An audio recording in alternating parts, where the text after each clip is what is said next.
Hello friends, आज के इस वीडियो में हम लोग टाइम, स्पीड और डिस्टेंस के चैप्टर को आगे बढ़ाते हुए टाइप 2 पढ़ेंगे। ठीक है, तो अभी तक जितने भी क्वेश्चन आपको बताएं वो केवल टाइप 1 पे था, जिससे कंपेयर ऑन बेसिस था कि केवल कंपेयर करके आंसर को कैसे फाइंड करते हैं। ठीक है, आज के इस वीडियो में हम लोग टाइप 2 पढ़ेंगे, जिसमें एवरेज कॉन्सेप्ट को सीखेंगे। देखिए, टाइम, स्पीड, डिस्टेंस में एक होता है कि एवरेज स्पीड निकालने के लिए, तो उसमें चूंकि कुछ अलग नहीं होता है, क्योंकि चाल बराबर हम लोग जानते हैं कि डी अपॉन टी होता है। चाल बराबर दूरी बटे समय होता है। अगर जो चाल बराबर दूरी बटे समय होता है तो एवरेज स्पीड बराबर क्या होता है? एवरेज स्पीड बराबर होता है कि तय की गई कुल दूरी, तय की गई कुल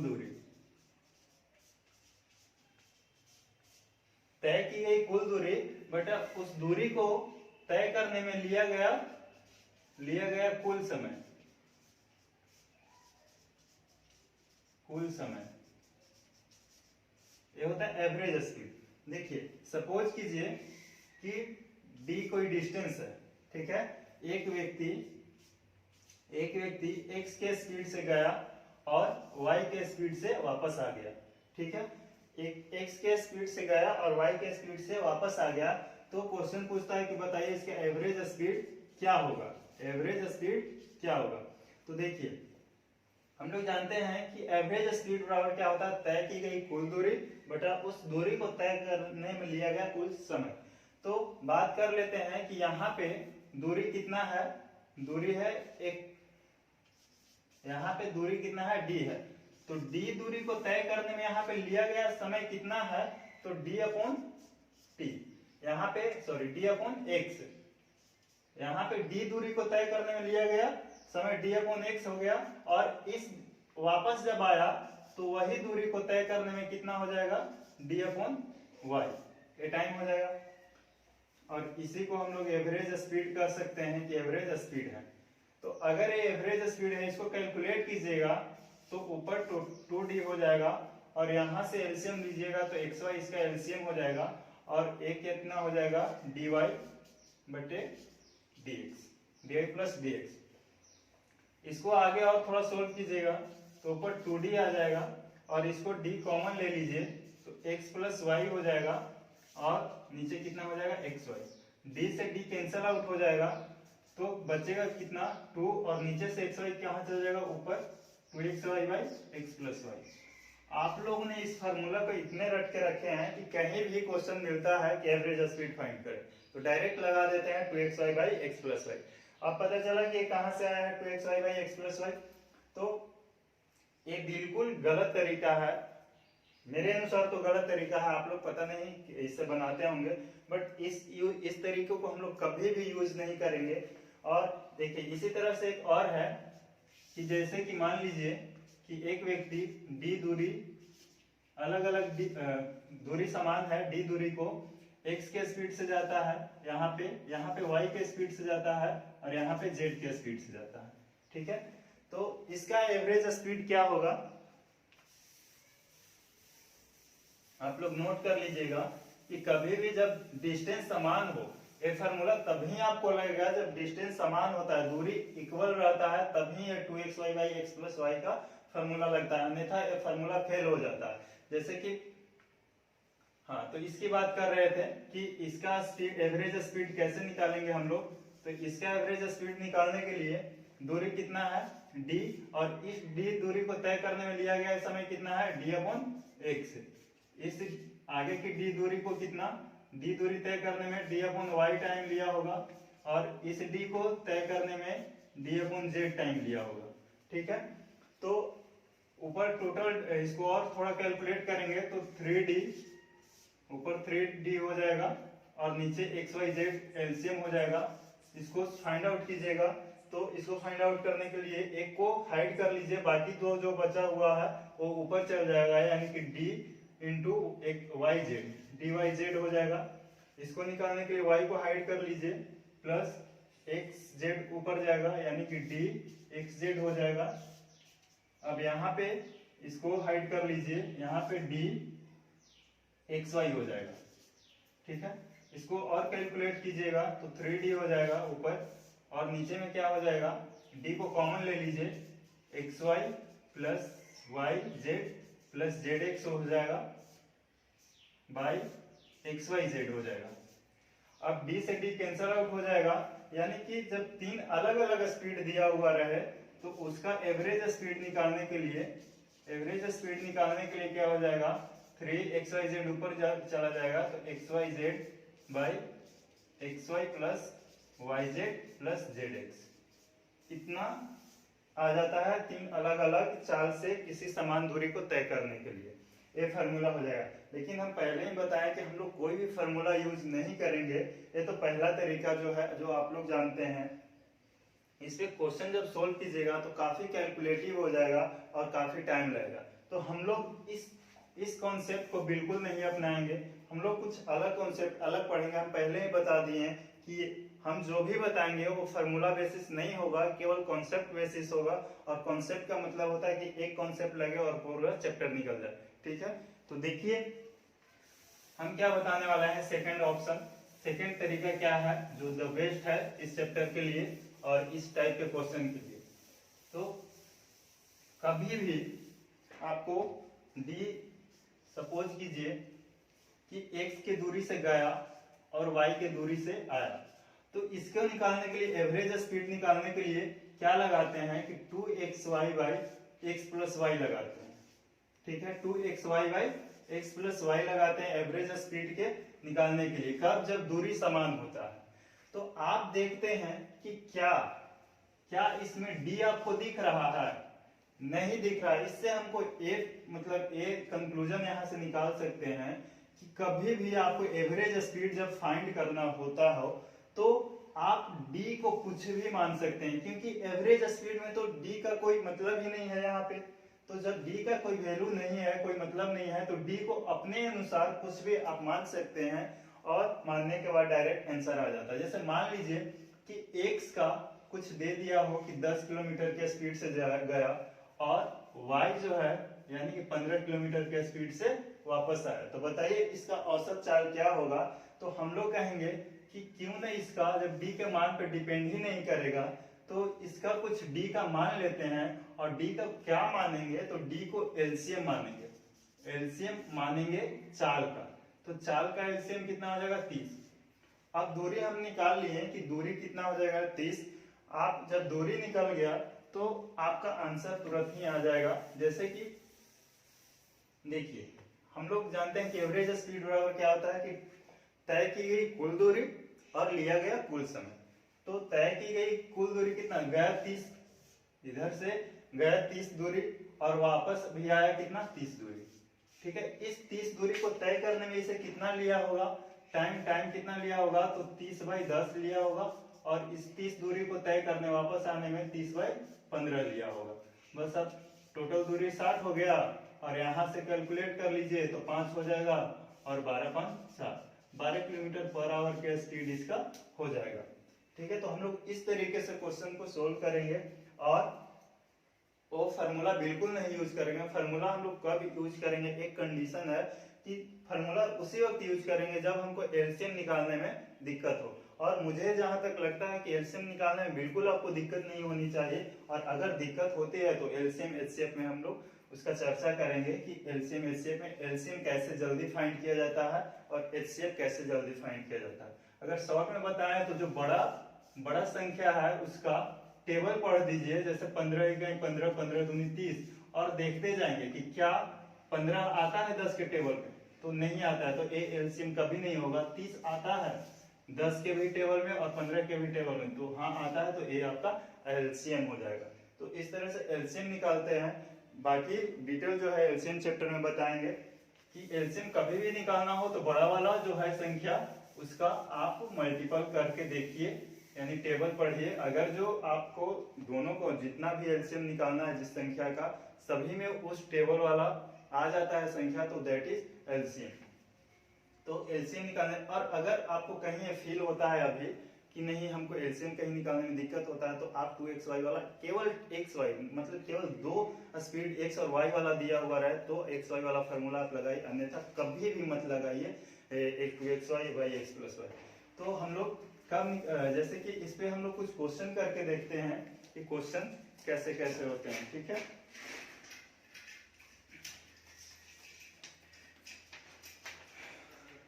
जैसे कि क्वेश्चन नंबर 1 की बात करते हैं, 1 देखते हैं। क्वेश्चन नंबर 1 क्या कह रहा है, जैसे कि एक नागपुर से इलाहाबाद जाने वाली रेलगाड़ी 100 किलोमीटर प्रति घंटे की गति से जाता है और 150 किलोमीटर प्रति घंटे की गति से वापस आता है, तो उसकी यात्रा के दौरान उसकी औसत गति क्या है। देखिए जैसे कि मान लेते हैं कि यहाँ पे क्या है, नागपुर है और यहाँ पे इलाहाबाद है, इलाहाबाद। अब इन दोनों के बीच की दूरी नहीं दिया हुआ है और इसका चाल दिया हुआ है कि 100 के स्पीड से गया और 150 के स्पीड से आ गया, ठीक है। तो इसका औसत दूरी बताइए कि औसत दूरी क्या होगा।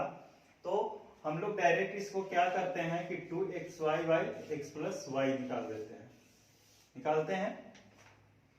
एक कब ठीक है जब आपको जब आपको एलसीएम निकालने में दिक्कत होता है। क्या 100 और 150 को आपको लगता है कि एलसीएम निकालने में दिक्कत होगी? बिल्कुल नहीं। तो इसका दूरी कितना, टोटल दूरी एलसीएम कितना हो जाएगा 300, और 300 जाने में 300 आने में, तो टोटल दूरी 600 इन्होंने तय किया होगा। अब 100 के स्पीड से अगर जाएगा और 300 किलोमीटर की दूरी तय करेगा तो इसे 3 घंटा लगेगा, और अगर 150 के स्पीड से जाएगा और 300 किलोमीटर वापस आने में दूरी तय किया तो 2 घंटा लगेगा। अब लीजिए इसका 600 बाई 5, इसका आ जाएगा 120 किलोमीटर पर आवर, ठीक है।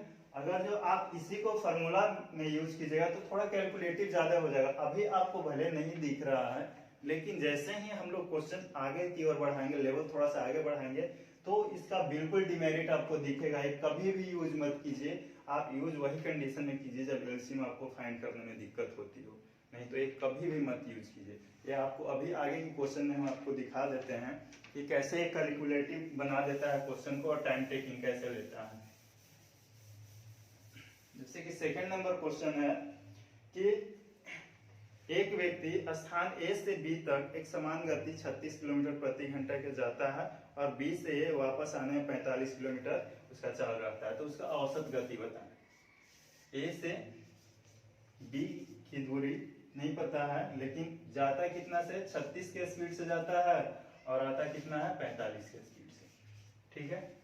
तो इसका एलसीएम कितना हो जाएगा, तो 180 कितना हो जाएगा 4, यानी कि 180 दूरी गया। इस 180 दूरी को तय करने में लिया गया समय कितना हो जाएगा, तो d अपॉन s हो जाएगा, तो 36 हो जाएगा। अब उधर से आया भी तो 180 और इसका कितना हो जाएगा 180 बाई 45। तो आप देखेंगे कि 18 दूनी 36, 360 किलोमीटर की दूरी इन्होंने टोटल तय किया और टोटल समय कितना लगा, यहाँ पे 4 और यहाँ पे 5, तो यहाँ पे 5 लगा और यहाँ पे 4, तो 5 4 9, 9 चौके 36, 40 किलोमीटर पर आवर का इसका स्पीड हो जाएगा, एवरेज स्पीड हो जाएगा, ठीक है। यही अगर बात करते हैं 2xy वाला फार्मूला से, तो उसमें से आपको कैलकुलेटिव थोड़ा ज्यादा हो जाएगा।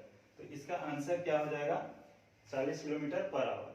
देखिए xy वाला फार्मूला तभी काम आएगा, एक कंडीशन है कि xy वाला फार्मूला तभी काम आएगा जब आपको d समान हो। अगर यही d अलग अलग दे दिया कि यहाँ 120 तय किया, यहाँ 130 तय किया, यहाँ 140 तय किया, उस कंडीशन में आप जरा xy वाला फार्मूला लगा करके दिखाइएगा, उस कंडीशन में तो आप फंस जाइएगा। तो इसीलिए हम मना करते हैं कि कभी भी xy वाला फार्मूला नहीं लगाइए, आपको दिक्कत करेगा कैलकुलेशन में। जैसे कि आगे की क्वेश्चन से हम लोग गौर करते हैं, 3 नंबर क्वेश्चन देखते हैं कि एक बस क्रमशः 3 लगातार यानी प्रत्येक 3 किलोमीटर लंबी खाइयों को क्रमशः 10 किलोमीटर, 20 किलोमीटर तथा 60 किलोमीटर की गति से पार करती है, ठीक है। उसकी औसत गति बताएं। देखिए 3 डिस्टेंस है, तीनों 3 किलोमीटर है, प्रत्येक 3 किलोमीटर की डिस्टेंस है, 3 किलोमीटर की डिस्टेंस है। एक इसको जाता है 10 के स्पीड से, इसको पार करता है 20 के स्पीड से, और इसको पास करता है 60 के स्पीड से, 60 के स्पीड से। तो बताइए इसका औसत गति क्या होगा। ठीक है, तो आपने इसको जरा 100, दूरी तो अब समान हो गया, तीनों 3-3 किलोमीटर है, डिस्टेंस समान हो गया। तो इसको जरा फॉर्मूला से आप देख लीजिए कि 3xyz by xy plus yz plus zx, इससे आप कैलकुलेट करके देख लीजिए तो आपको औकात दिख जाएगा कि क्या इसका औकात होता है फॉर्मूला का। ठीक है, और कितना कैलकुलेटिव होता है और कितना टाइम टेकिंग होता है। एक्स वाई 10 को 200, 10 गुने 20 प्लस 20 गुने 60 प्लस 60 गुने 10। अब इसको कैलकुलेट करके देखिए, आपको औकात दिख जाएगा। और ये तो बहुत सिंपल है, कैलकुलेशन आसान है, लेकिन जैसे ही आपको इससे भी थोड़ा सा कैलकुलेशन टफ देगा, यहाँ पे 0 वाला हटाकर कोई डेसिमल दे देगा, उस कंडीशन में आप बुरी तरह से फंस जाइएगा और क्वेश्चन करना मुश्किल हो जाएगा। तो इसीलिए मना करते हैं कि आप कभी भी XYZ वाला फॉर्मूला ना अपनाएं और दूरी को कुछ मान करके और डायरेक्ट आंसर फाइंड कर लें। ठीक है, तो इसको हम सेकंड तरीका, फर्स्ट तरीका नहीं बताएंगे। XYZ वाला आप लोग बहुत किए होंगे, तो वो तरीका हम नहीं बताएंगे। अच्छा, अब अगर जो दूरी समान है, आपको बताएं कि एवरेज स्पीड में d पे कोई भी मान डिपेंड नहीं कर रहा है जब दूरी समान हो तो जब समान हो तो हम 3 किलोमीटर ही क्यों, कुछ और मान सकते हैं। दिए हैं तो भी ठीक, नहीं दिए हैं तो भी ठीक, हमको अच्छा लगेगा आपकी दी हुई दूरी तो रखेंगे, और नहीं तो हम अपने अनुसार मान लेंगे। औसत में उसका कोई भी चेंजिंग नहीं होगा। जैसे कि 10, 20, 60 का एलसीएम कितना हो जाएगा 60, यानी प्रत्येक 60 का डिस्टेंस हम 3 नहीं मानेंगे। हमको ऐसा मानना है जो क्वेश्चन को आसान और कैलकुलेशन को भी आसान कर दे। ठीक है, तो अपने अनुसार 60 मान लिए। आप बोलिए कि इसका आंसर पर इफेक्ट पड़ेगा, नहीं पड़ेगा, बिल्कुल नहीं। आप 3 से भी आप बना करके देख लीजिए, बिल्कुल नहीं पड़ेगा। ठीक है, तो अगर जो टोटल कितना हो जाएगा 60 180 किलोमीटर की दूरी हो जाएगा, 180 किलोमीटर की दूरी हो जाएगा। इस 60 को दूरी को तय करने में अगर 10 के स्पीड से जाएगा, आप 60 किलोमीटर की दूरी को 10 किलोमीटर प्रति घंटा के स्पीड से बाइक चलाइएगा तो कितने घंटा लगेगा, तो 6 घंटा लगेगा। तो यहाँ पे 6 घंटा लगा, यहाँ पे 20-60 3 घंटा लगा, यहाँ पे 60-60 1 आवर लगा। तो 180 किलोमीटर दूरी को तय करने में आपको 10 घंटा का समय लगेगा। तो आपको आंसर कितना हो जाएगा, तो 18 किलोमीटर पर आवर इसका आंसर हो जाएगा। ठीक है, तो इस तरह से हम लोग क्वेश्चन को डायरेक्ट आंसर निकालेंगे। आगे के क्वेश्चन की ओर बढ़ते हैं। हम लोग केवल इतना ध्यान रखेंगे कि XYZ वाला कहीं भी औसत निकालने का दे दिया कि औसत स्पीड बराबर निकालिए, औसत स्पीड निकालिए, औसत चाल निकालिए, तो उस स्थिति में कहीं भी हम लोग XYZ के फॉर्मूला नहीं लगाएंगे और उस स्थिति में हम लोग D को कुछ मान लेंगे। और अगर क्वेश्चन में दिया हुआ है तो ठीक, अगर जो एलसीएम वो है तो रखेंगे, नहीं तो फिर हम अपने तरीके से वो दूरी को मान लेंगे और आंसर निकाल लेंगे। जैसे कि 4 नंबर क्वेश्चन को देखते हैं कि एक कार 7 किलोमीटर की क्रमिक दूरियां को 10 किलोमीटर, 20 किलोमीटर, 30 किलोमीटर, 60 किलोमीटर जाता है, तो इसे औसत निकाले, औसत चाल को निकाले। देखिए 4 दूरी है और सभी का 7 किलोमीटर डिस्टेंस दिया हुआ है, 7 किलोमीटर डिस्टेंस दिया हुआ है और चाल भी दिया हुआ है 10, 20, 30 और 60। यानी कि इस दूरी को तय करने में यहाँ पे चाल रखा 10, इस दूरी को तय करने में यहाँ पे रखा 20 और इसको 30। ठीक है, और इस दूरी को तय करने में 60। ठीक है, अब बात करते हैं कि हमको एवरेज स्पीड चाहिए। अब लगाइए फॉर्मूला XYZ वाला। अब तो चर्चा आ गया, पहले 2 था तो बहुत अच्छा लगा, XY 2xy by x plus y direct answer. 3 था तो थोड़ा सा मुश्किल हुआ, अब 4 है, अब क्या कीजिएगा। तो इस कंडीशन में द बेस्ट तरीका है कि आप दूरी को मान लीजिए कुछ और आंसर डायरेक्ट निकाल लीजिए। जैसे कि 7 किलोमीटर क्या इस सब का एलसीएम है? नहीं, नहीं है, तो इसका हम दूरी नहीं रखेंगे क्वेश्चन वाला, हम अपने तरीके से दूरी कुछ रख लेंगे, अपने तरीके से दूरी रख लेते हैं। तो क्या रखेंगे, ये सब का एलसीएम कितना हो जाएगा 60, तो मान लेते हैं यहाँ पे भी 60, यहाँ पे 60, यहाँ पे 60, यहाँ पे 60, टोटल दूरी 60 60 60 कितना हो जाएगा 240, टोटल डिस्टेंस कितना हो गया 240 हो गया। अब इसी दूरी पर तय करने लिया गया समय यहाँ पे कितना लेगा, यहाँ पे लेगा 6 घंटा, यहाँ पे कितना लेगा 3 घंटा, और यहाँ पे 2 घंटा, और यहाँ पे 1 आवर। अब आप देखिए कि 240 दूरी को तय करने इसने कितना समय लिया, तो 12 घंटा, और 12 दूनी 24, 20 किलोमीटर पर आवर इसका स्पीड हो गया। ये होता है दूरी मानने का द बेस्ट तरीका, और इसका सोल्व करने का द बेस्ट तरीका। ठीक है, तो अब शायद आपको समझ में आ गया होगा कि दूरी को क्यों मानना है और क्यों XY वाला फार्मूला नहीं यूज करना है। जो भी कॉन्सेप्ट बताऊंगा केवल थॉट पर, सोचने पे, क्वेश्चन को सोचने पर मजबूर करूंगा कि बताइए इसे करने के लिए और कौन सा तरीका है। अभी तो सबको एक एक तरीका बता रहे हैं, हर क्वेश्चन का आंसर निकालने के लिए 3 4 तरीका आपको बताएंगे, लेकिन वो सब मुझे लगता है कि टाइम वेस्टिंग है। जो बेस्ट तरीका है मैं वो आपको देना चाहता हूँ। ठीक है, जैसे कि आगे वाले क्वेश्चन देखते हैं 5 नंबर, कि एक यात्रा का 1/3 भाग 25 किलोमीटर प्रति घंटा है। देखिए, मान लीजिए कि कोई दूरी यात्रा है, कोई दूरी है, इसका कितना है 1/3 भाग 25 किलोमीटर, 1/3 भाग 25 किलोमीटर के स्पीड से जाता है, और आगे का कितना है 1/4 भाग, आगे का 1/4 भाग कितना के स्पीड से जाता है 30 के स्पीड से जाता है, और जो शेष बचा है उसके 50 किलोमीटर स्पीड से जाता है। आप बताइए कि यहाँ पे अब दूरी कैसे माने। ठीक है, यहाँ पे तो फार्मूला लगेगा नहीं, तो यहाँ पे डिस्टेंस कैसे माने। तो आप देखिएगा कि इन दोनों का पहले एलसीएम ले लीजिएगा, तो इन दोनों का एलसीएम लीजिएगा तो 12 हो जाएगा। तो मान लेते हैं कि वो दूरी कितना है 12।